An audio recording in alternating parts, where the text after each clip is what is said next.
Celebrate all of the wonderful progress we've made and the momentum we're seeing around girls' education across the globe. But before we get started, I just wanted to briefly express my sadness over the passing of former First Lady Nancy Reagan.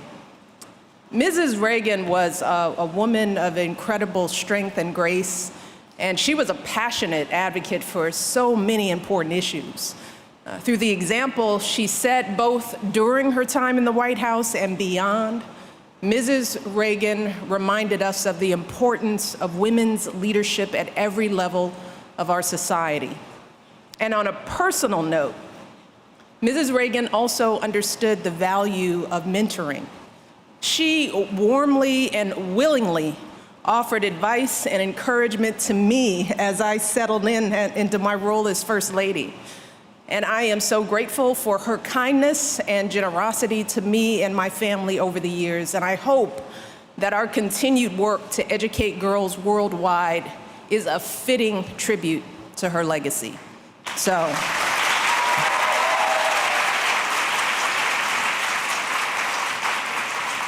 back to the business at hand, I have to start by thanking Ambassador Power, another strong woman leader, as you heard, for that wonderful, kind, generous introduction, but more importantly, for her extraordinary work to promote human dignity, human rights across the globe. We are lucky to have someone like her in this administration, and the President and I are very lucky to have her as a friend.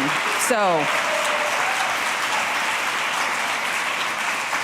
I also want to recognize our outstanding ambassador for global women's issues, Kathy Russell, and her entire team at the State Department for hosting this event and for their tremendous work on girls' education and so many other critical issues. I'm thankful to have them as partners in this effort. But most of all, I want to thank all of you for your tremendous leadership on behalf of girls around the world. Some of you have been with us since the day we launched Let Girls Learn. Some of you have been working on girls' education for decades. And some of you are students who will be leading the way on this issue in years to come. And I'm so proud that you all are here. Give yourselves a round of applause. Our young people. And I know that each of us here today has a story, like Samantha shared, about how we first got engaged in this issue.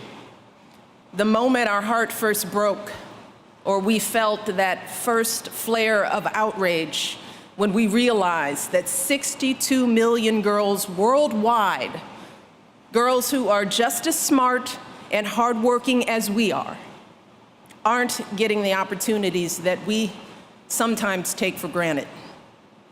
For me, it was the drumbeat of horrifying stories.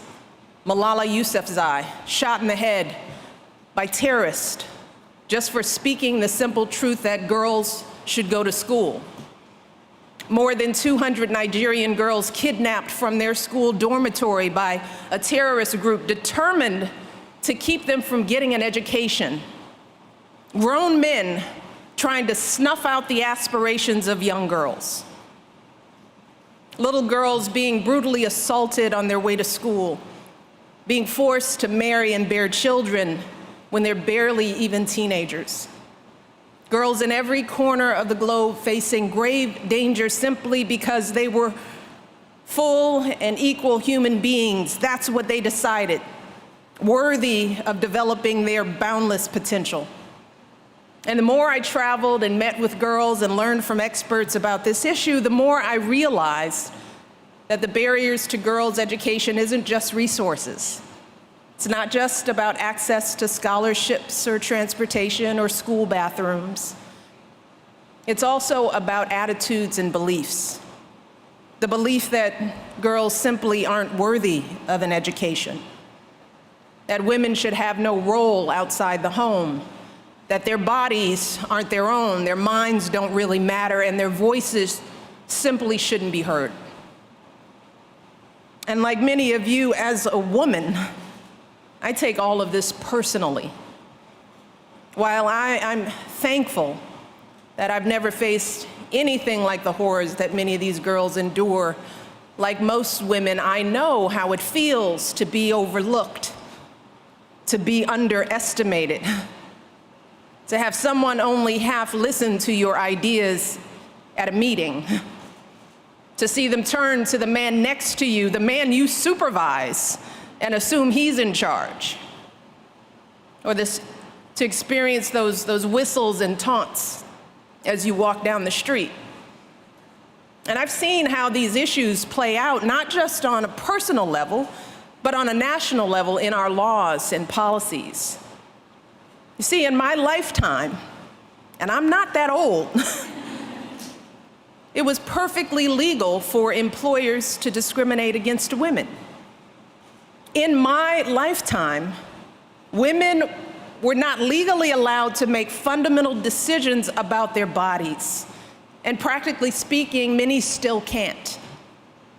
In my lifetime, domestic violence was seen as a private matter between a man and his wife, rather than as the horrific crime that it is. And today, it is so easy to take for granted all the progress we've made on these kinds of issues. But the fact is that right now, today, so many of these rights are under threat from all sides, always at risk of being rolled back if we let our guard down for a single minute. These issues aren't settled. These freedoms that we take for granted aren't guaranteed in stone. And they certainly didn't just come down to us as a gift from the heavens. No, these rights were secured through long, hard battles waged by women and men who marched and protested and made their voices heard in courtrooms and boardrooms and voting booths and the halls of Congress. And make no mistake about it, education was central to every last one of those efforts. The ability to read, write, and analyze, the confidence to stand up and demand justice and equality, the qualifications and connections to get your foot in that door and take your seat at the table. All of that starts with education. And trust me, girls around the world, they understand this. They feel it in their bones, and they will do whatever it takes to get that education. I've seen it time and time again, girls in Senegal studying at rickety desks in bare concrete classrooms, raising their hands so hard they're almost falling out of their chairs.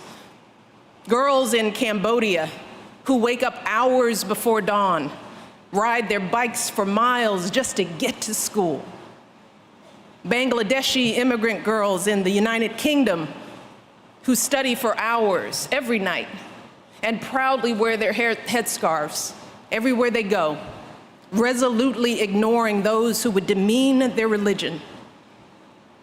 These girls risk everything: the rejection of their communities, the violation of their bodies, everything just to go to school each day. And then here I show up with a horde of international reporters shoving microphones in their faces. These girls don't blink. They stand up, they look straight into those cameras, and they proudly explain who they want to be. Doctors and teachers, forces for change in their countries. You see, they know that education is their only path to self-sufficiency. It is their only chance to shape their own fate, rather than having the limits of their lives dictated to them by others. And I'm passionate about this because I truly see myself in these girls, in their hunger, in their burning determination to rise above their circumstances and reach for something more. And I know that many of you do too. And let's be clear, this issue isn't just personal to women. I have met countless men who learn about the plight of girls around the world, and they look into the eyes of their daughters and wives and mothers, women they deeply respect and love, and this issue becomes personal for them too. So, It's not surprising that over the past year since we launched Let Girls Learn, we have been overwhelmed by the response we've received. This issue is truly resonating as folks in every sector are stepping up to take action on behalf of these girls around the world. From day one, the US government has been leading the way with state, USAID, the Millennium Challenge Corporation investing hundreds of millions of dollars. They're providing scholarships for girls in Liberia and the Democratic Republic of Congo. They're doing leadership training for girls in Afghanistan. They're building school bathrooms for girls in El Salvador. They're taking on female genital mutilation in Guinea, forced child marriage in Bangladesh. Let Girls Learn also has a strong partner in the American Peace Corps. Volunteers are now running more than 100 girls' education projects in 22 countries. Girls' mentorship programs, girls' leadership camps, and so much more. And through Let Girls Learn, dozens of major companies and organizations have come forward to support this work, including Lyft, JetBlue, Procter & Gamble, Johnson & Johnson, Starwood Hotels. I could go on and on. Alex and Ani, I've got my bracelets on. They're donating hundreds of thousands of dollars. They're creating new products, backpacks and charm bracelets and t-shirts to raise money and awareness. They're promoting Let Girls Learn in their advertisements, their in-flight magazines, their hotel room videos. They're doing it all. The Girl Scouts are getting in on the action as well by creating a global action badge that girls can earn by learning about girls' education. And it's not just corporations and organizations who are getting engaged on this issue. Folks of all ages and all walks of life are stepping up as well. More than 1,600 people in nearly all 50 states have donated money to Let Girls Learn Peace Corps projects. Our 62 Million Girls hashtag was the #1 hashtag in the US, with people across the country talking about the power of education. And we'll be launching the next phase of the social media campaign next week at South by Southwest. And we haven't just inspired folks here in the United States. Our hashtag was the #3 hashtag globally, with girls around the world tweeting their support for Let Girls Learn. And countries like Japan, the UK, South Korea have joined this effort as well, investing more than $500 million in girls' education. And at this year's UN General Assembly, nearly 200 countries agreed to make adolescent girls' education a top priority in the new global goals.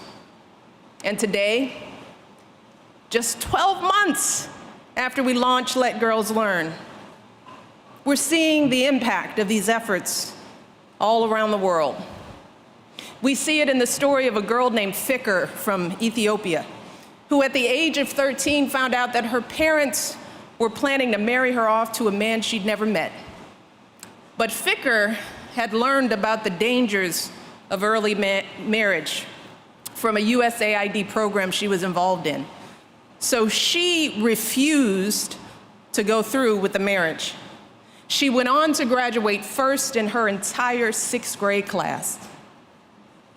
We see the impact of our work in the story of a young woman named Norhan in Egypt.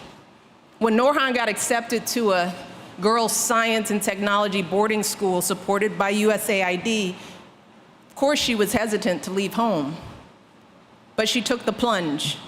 And today she's an avid coder. And when speaking about her plans for the future, she says, I dream of being the youngest Nobel Prize winner for nuclear physics. And we're seeing the impact of our efforts not just on girls worldwide, but on young people right here at home. Kids across the US are learning about these girls and they're embracing this issue as their own. Students at a middle school in California raised $1,500 for Let Girls Learn by selling popsicles and hot chocolate. At a school in Wisconsin, students raised $594 from their friends and families. As part of their campaign, they created signs to raise awareness, and one of the signs said that 33 million fewer girls than boys are in primary school worldwide. They said, we're in this together. Together we can make a difference. See, even young kids get it. We're in this together because these girls are our girls. They are us. They each have the spark of something extraordinary inside of them, just like our daughters and our sons. And their fate is very much our responsibility. And in the coming months, we're going to be expanding our call to action to support these girls. We are going to be engaging even more people, moms and dads, faith and youth organizations, and young people like so many of you, because there is so much that students like you can do to make a real difference on girls' education. You can study this issue and organize your classmates to take action. You can study or volunteer abroad and be on the front lines educating girls. After you graduate from college, you can even join the Peace Corps and run your own girls' education project. Or if you get out there and get a job, like your parents may want you to, you can get your company involved in Let Girls Learn. That's how Lyft got involved, from one of our fellow young people who worked in this administration and now works at Lyft. That kind of commitment that companies are announcing today, you can be a part of making it happen. Every single one of us has a role to play on this issue. And you can start today by going to letgirlslearn.gov and find out how to get involved right now.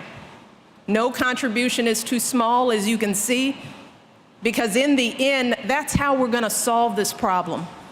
One girl, one school, one village at a time, with folks like all of you, particularly our young people, leading the way.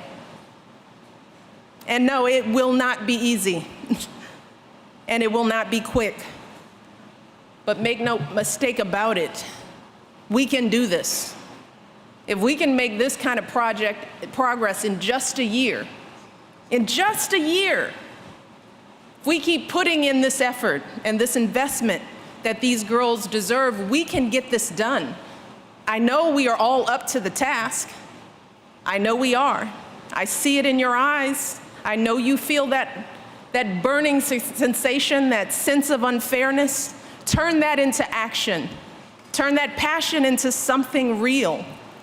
Those girls will be so grateful because they are all of us. They are my daughters, and they are you. So I want to close by thanking all of you once again for everything you have done in this year, and everything we will continue to do together. And I do look forward to continuing our work together in the months and years to come, and I cannot wait to see all the doors we will open, all the fortunes and futures we transform for girls across the globe. So you guys ready to get to work? You think we can get this done? All right, thank you all so much. God bless.